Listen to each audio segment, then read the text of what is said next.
You guys are in for a very special treat today. We are being joined by Executive Chef Cassondra Armstrong of Chef Cassondra Culinary Concepts, and she is going to whip up a delightful favorite of mine, of yours, of a lot of people's out there. Absolutely. Salmon croquettes. They're very easy to do. A lot of people are intimidated. Oh my God, they shouldn't be. They shouldn't be. It's easy ingredients, and it's healthy. Absolutely. It's really good for you. It's an old favorite, as you stated, that we brought up eating your mom, your grandmother, my mom, my grandmother. So this is an old recipe that has been passed down over the years. So, you want to get started? Let's get started. So, hey, you want to be my executive chef, my sous chef, my executive sous today? Stop it. Can I really? Absolutely. Okay, now tell me though, first of all, sous chef, I'll be a sous chef. Yeah. And you're an executive chef. Absolutely. Sous chef basically is the one who assists the executive chef. An executive chef is a person who commands the control of the kitchen. Making sure the food goes out on time, making sure it's what the client ordered, in addition to making sure it looks and tastes wonderful. Okay. Ready to jump in? Yes, I'm ready to jump in. I'm going to get my jacket and I'll be right back. Okay. So, what we will do is while Tracy's getting her jacket, we're going to start with our old favorite. This is a real special. This makes all the difference in the world, the honey boiled salmon. And so we're going to take a can of that. And as you've noticed, some people generally drain the juice, but I think the juice really gives it flavor. So we want to be able to keep the juice in here. And when you open it, it has little fine bones in it. And if you're looking for that little extra calcium, keep the bones in it. It's good for your bones. So this one has a little vertebrae in it that we will take out with a fork here. And it's really, really a simple thing. Shouldn't be too intimidated. And again, don't worry if you don't get all of them. So we're going to take some out. It does add a little extra crunch to it. So we're going to take those little joints out there. And we're going to, just with our regular fork, we're going to mix it up a little bit.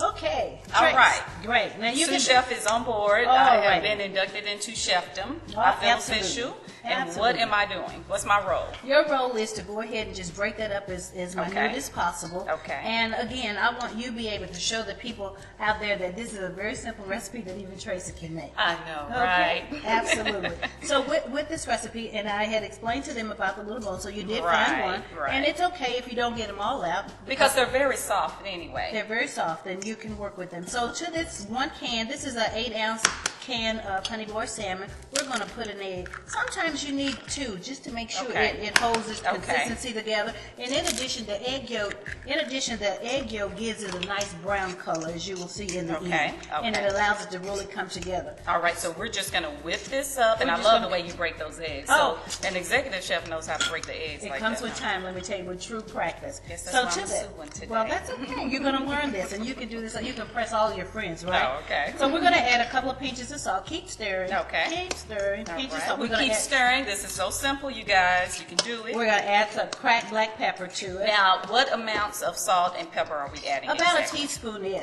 Now, what we're going to do just before we serve it to our customers or our clients or our family or our friends, we're going to do a little sampler. And a sampler is really good because it allows you the opportunity to see what your people are going to taste. If you need to adjust the seasoning in it at all, that is the best time. And that makes when it gets to the table. You know that makes sense because a lot of people don't taste test their stuff. So and you know that's one of the biggest downfalls. You have to know what it tastes like before it goes out. You have to know what it tastes like, people.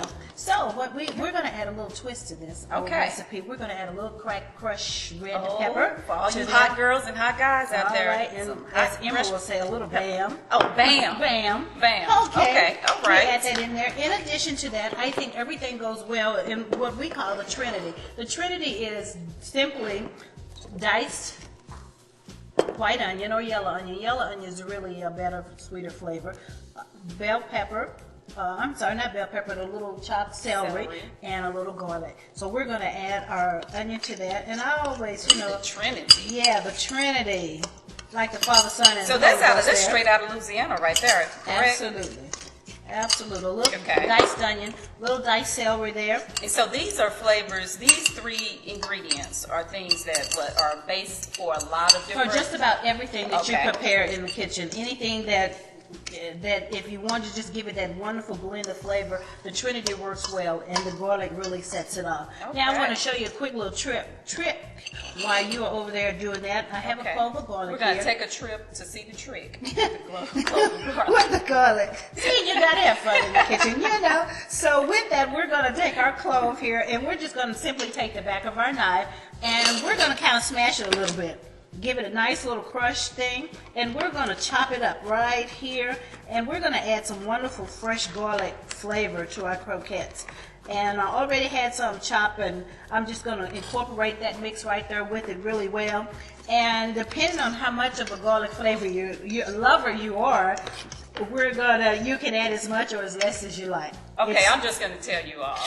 That right there is not as easy as it looks. Everything else over here is pretty easy to do. But that little chopping technique that you're doing, that's executiveness. Okay, so with the executiveness, you know what? Now, I was taught in the kitchen that I should be able to chop this up and look at you and talk to you without cutting a nail or a thumb or even my skin off my knuckles. Hey, I can apply my makeup and my lipstick and talk to you and probably talk on the phone all at the same time. So, you know, hey, we all are talented. I think it's equivalent, right?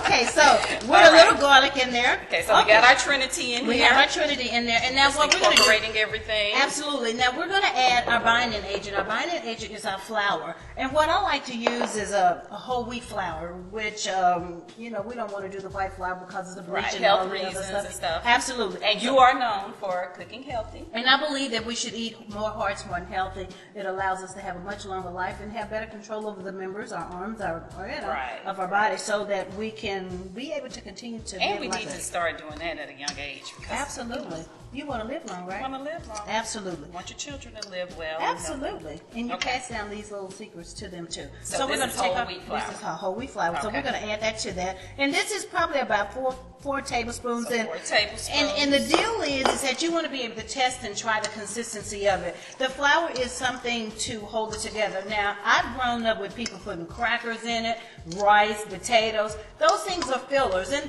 which are fine. But you have to remember when you add the blandness in it, you have to add more flavor to it as well. So when you're doing a cracker or something like that, it's going to kind of pull some of the flavor out of it? Well, not necessarily with a cracker. That's a good question. The cracker, most saltines have salt in them. So you really want to be careful. If you do use the cracker, you want to be able to add your salt at the very end after you taste it, because the saltine cracker has salt in it. That makes sense. So unless you do a low sodium, but then it's salt in just about everything. So you really want to make sure of that. So the purpose of the flour is to hold it together and along with the egg. And along with the egg, absolutely. Okay. So the consistency looks right. And it's looking a little different now. Absolutely. So therefore, while you continue to stir that, to make sure that I'm going to get our skillet ready and make sure our saute pan is hot and ready for frying up our croquettes. And so you're using olive oil? I have a wonderful olive oil canola blend here, which is really, really good for you. And as you would notice, when you get ready to fry these things up, you know, it's not like the deep frying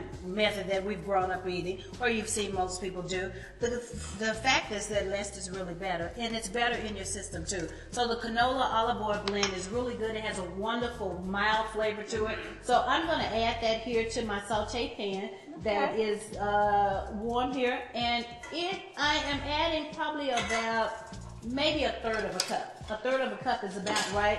I'm going to crank my fire up just a little bit. For the demonstration here,